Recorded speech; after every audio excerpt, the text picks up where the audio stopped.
Amigos do Lela, que a paz de Jesus esteja conosco e nos envolva.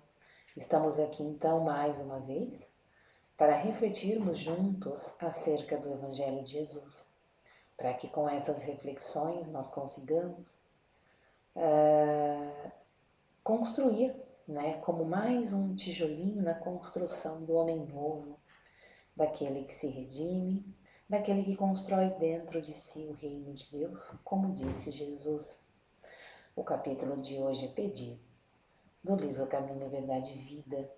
Mas antes, então, gostaríamos de pedir para que pudéssemos, então, nos conectar com a fonte criadora, com Deus, nosso Pai, e pedir a Jesus Cristo que nos envolva no seu grande amor, na sua paz e na sua luz, para que o nosso esforço na construção, no caminho desse homem novo, na construção da luz em nós mesmos, possa ser abençoado. Querido Jesus, sei conosco. Pedir. Jesus, porém, respondendo, disse: Não sabeis o que pedis. Mateus 20, 22. E aí Emmanuel traz para nós. A maioria dos crentes dirige-se às casas de oração no propósito de pedir alguma coisa. Raros os que aí comparecem na verdadeira atitude de filhos de Deus, interessados nos sublimes desejos do Senhor, quanto à melhoria de conhecimentos, à renovação de valores íntimos, ao aproveitamento espiritual das oportunidades recebidas do mais alto. A rigor, os homens deviam reconhecer nos templos o lugar sagrado do Altíssimo, onde deveriam aprender a fraternidade, o amor, a cooperação, no seu programa divino. Quase todos, porém, preferem o ato de insistir, de teimar, de se imporem ao paternal carinho de Deus, no sentido de lhe subornarem o poder infinito. Pedinchões inveterados abandonam na maior parte das vezes o traçado reto de suas vidas em virtude da rebeldia suprema nas relações com o Pai. Tanto reclamam que lhes é concedida a experiência desejada. Sobrevêm desastres, surgem as dores, e em seguida aparece o tédio, que é sempre filho da incompreensão dos nossos deveres. Provocamos certas dádivas no caminho, adiantando-nos na solicitação da herança que nos cabe, exigindo prematuras concessões do pai à maneira do filho pródigo. Mas o desencanto constitui-se em veneno da imprevidência e da irresponsabilidade. O tédio representará sempre no fruto amargo da precipitação de quantos se atiram a patrimônios que lhes não competem. Tenhamos, pois, cuidado em pedir, porque, acima de tudo, devemos solicitar a compreensão da vontade de Jesus a nosso respeito. Bom, então, vamos analisar a mensagem que traz o nosso benfeitor. Ele nos diz que a maioria dos crentes, a maioria de nós, ela vai até os templos só para pedir. Chama a gente, inclusive, de pedinchões. E aí a gente precisa avaliar como é que tem sido essa nossa conexão com o Altíssimo, como é que tem sido essa nossa relação com a fonte criadora.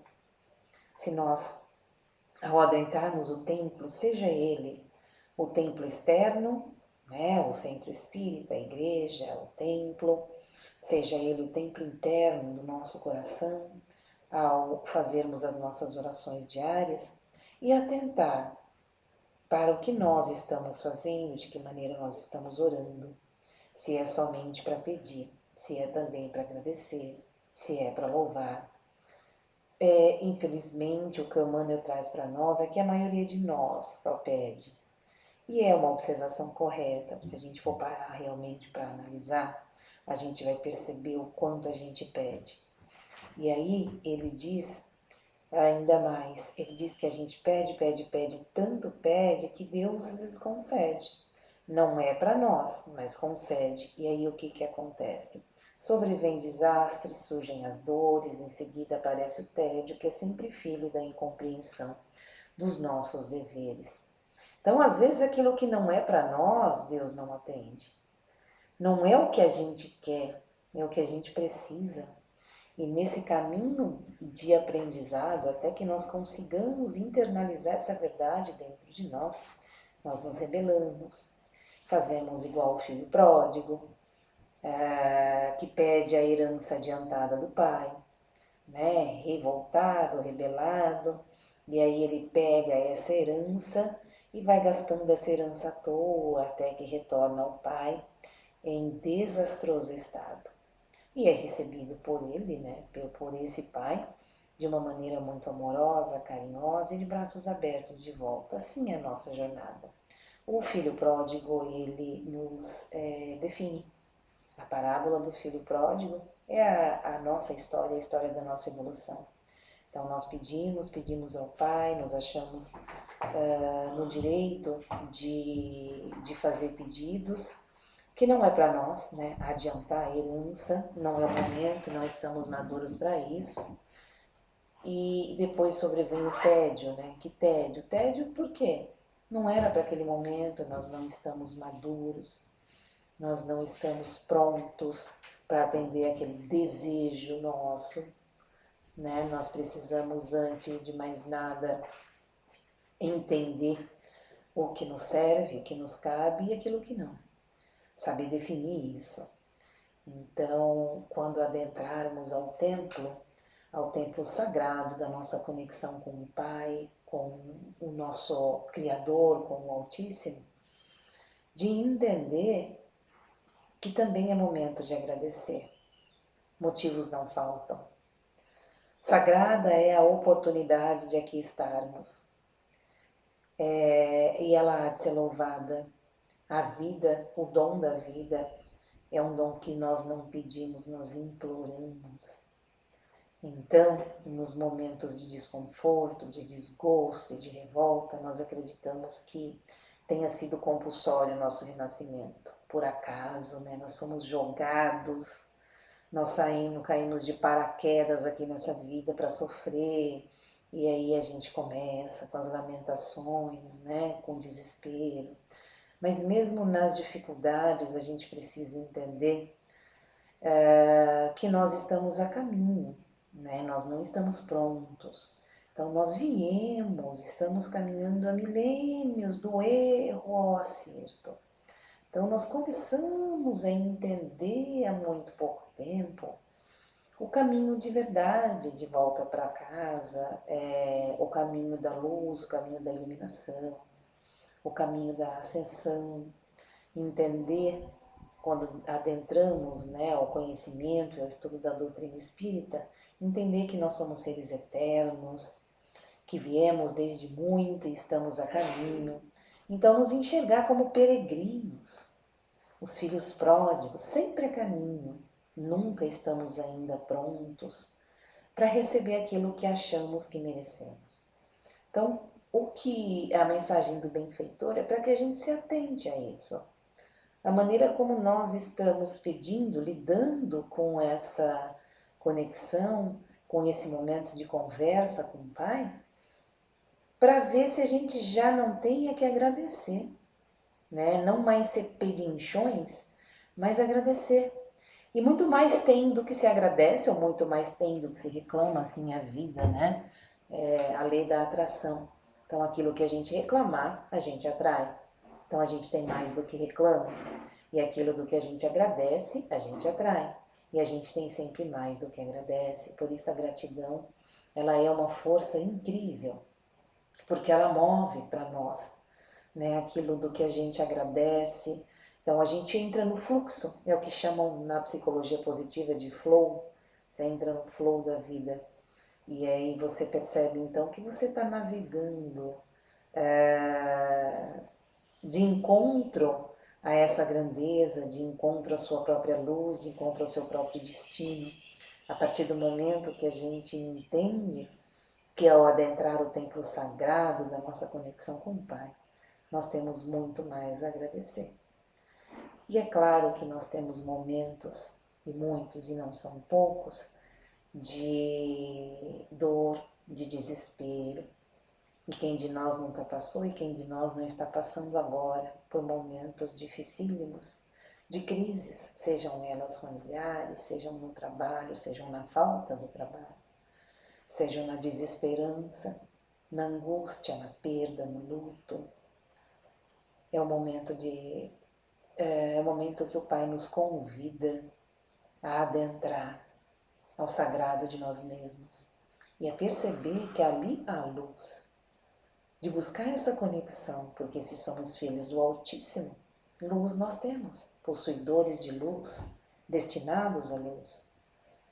Né? Se Jesus Cristo é nosso irmão, então porque nós trazemos no nosso sangue, né? No nosso sangue espiritual, no nosso DNA, trazemos o Cristo em nós. Olha só a grandeza do que somos. Porque nós não nos percebemos como gigantes, filhos de Deus, como seres fadados à luz. Inexoravelmente nós seremos luz. Mais cedo ou mais tarde, a escolha é nossa. Então, na qualidade de filhos pródigos, de estar percebendo se nós não estamos gastando a nossa herança divina, se nós não estamos simplesmente esbanjando os valores que Deus nos concedeu. E quem de nós não os tem, né? Se somos filhos de Deus, então os valores do amor, os valores da paciência, os valores do perdão, os valores do entendimento, da convivência sadia, parte de cada um de nós. A briga, ela pode morrer em nós.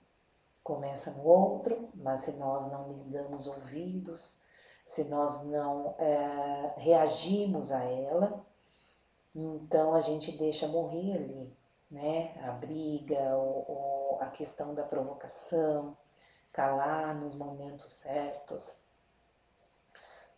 entender que é difícil conviver e que o outro tem o seu ponto de vista, né? Não entrar em discussões vãs, que vai fazer com que a gente perca tempo, amizade e se exalte.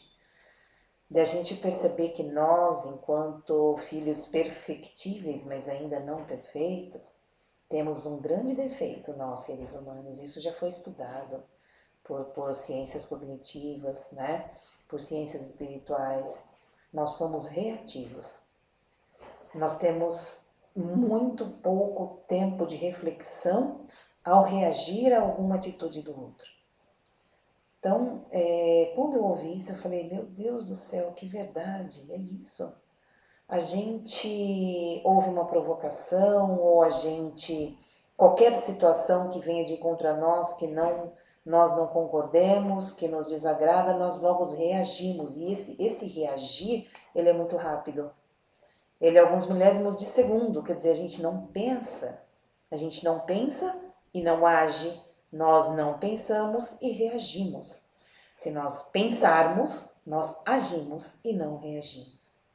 Então alguém vem nos provocar ou alguém quer tocar a nossa ferida e em vez da gente tomar aquilo para nós e aceitar como verdade ou e validar aquilo que estão falando de nós, que não é correto, se a gente reage, a gente está validando aquilo que o outro disse.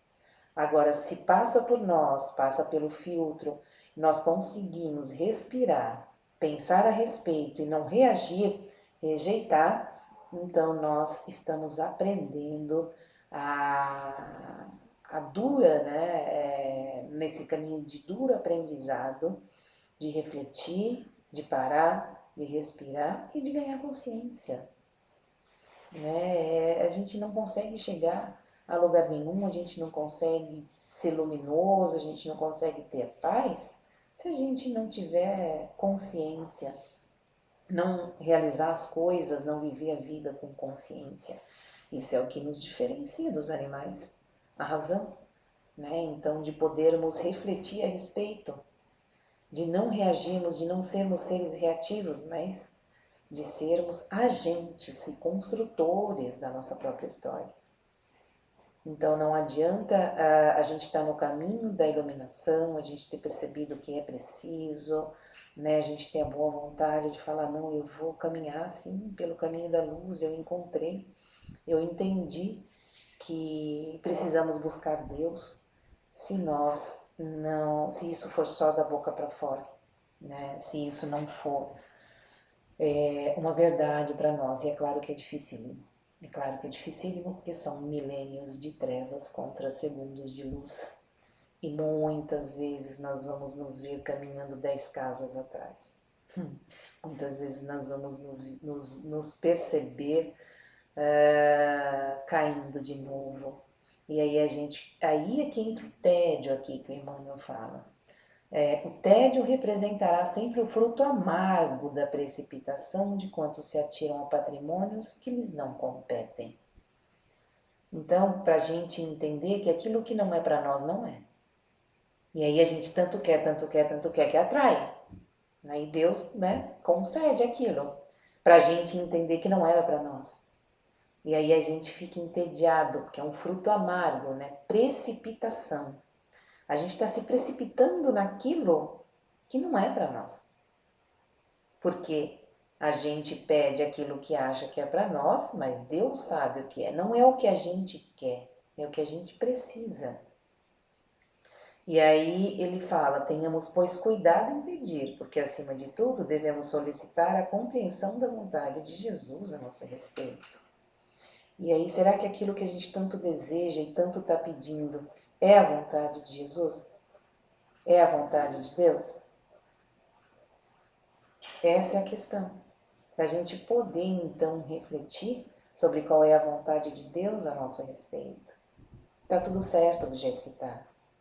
Nós nascemos no lugar certo, na família certa. O Chico já disse isso. Nós estamos no caminho certo. As pessoas que estão conosco são as pessoas certas. Certas para quê? Certos para nós, para o nosso aprendizado, para o nosso caminho. Como quando a gente está na escola, né? A gente não passa para o ensino médio, não pula do infantil para o ensino médio. Então a gente não pula etapas, a gente não queima etapas. A gente tem que caminhar o caminho por etapas. Então a cada dia o seu mal, a cada dia o seu bem, cada momento uma concessão, para nós aquilo que é nosso naquele momento. E quando estivermos maduros, de repente nós nem vamos mais desejar isso que a gente tanto deseja.